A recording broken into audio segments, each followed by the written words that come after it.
सर्वोदय सहकारी साखर कारखाना, संभाजी अप्पा पवार तुम्हाला माहीत होतं व्यक्तिमत्व, अत्यंत कष्टानं मेहनतीनं ते पुढे आलेलं व्यक्तिमत्व, आणि त्यांनी सर्व लोकांना बरोबर घेऊन कारखाना काढला. मला त्यांनी विधान भवनामध्ये, मी तेव्हा आमदार नव्हतो, पण जेव्हा विधान भवनात मी त्यांना भेटायला आलतो तेव्हा त्यांनी एक तासभर स्टोरी सांगितली की बाबा कशा पद्धतीनं आम्हाला फसवलंय. पृथ्वीराज भैयाच्या पहाटे 3 वाजता सह्या घेतल्या, त्यानं सह्या कशा घेतल्यात हे पण त्याला माहीत नाही, आणि आज तो कारखाना त्यांच्याकडे नाही आहे. हे कुठल्या संस्कारात आहे? ही कुठली चला मी नालायक आहे, माझा विषय तुम्ही बाजूला सोडून द्या, हे कुठल्या संस्कारात बसतंय? आज राज्यामध्ये दुधात भेसळ होतीये. कोण भेसळ करते दुधामध्ये? कोण करतं विचारा ना. ह्यांच्या का दूध संघामध्ये दूध किती आहे? कोण चौकशी करणार? मी बोलायचं नाही या विषयावर. मी जेव्हा हे सगळे विषय घेतलेले आहेत तेव्हा तुम्ही माझ्या वैयक्तिकवर येत आहे. हा मी कुठं घोटाळा केला, मी कुठं फ्रॉड केला, मी कुठं, हा माझ्यावर टीका करा, मान्य काहीच नाही.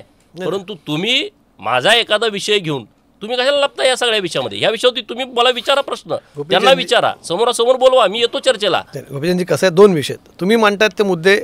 एक पत्रकार म्हणून मला समोर ती गोष्ट जर त्याची मांडणी करायची झाली, तुम्ही सांगतायत ते मुद्दे भ्रष्टाचार, मी बोललो त्या विषयावरती खल झाला, भ्रष्टाचाराचे मुद्दे असतील, तुम्ही म्हणताय ते गैरव्यवहाराचे, मी सगळ्या विषयावरती बोललो, त्याच्यावरती महाराष्ट्रामध्ये खल झाला, माझा निषेध झाला, अमुक झाला, ठीक आहे, आता हा विषय झाला बाजूला. आता तुम्ही ह्या विषयावरती बोलवा, बोलतो ना, आम्ही चर्चा करा, सगळ्या विषयाकडे वाटलं तर मला बोलवा समोर.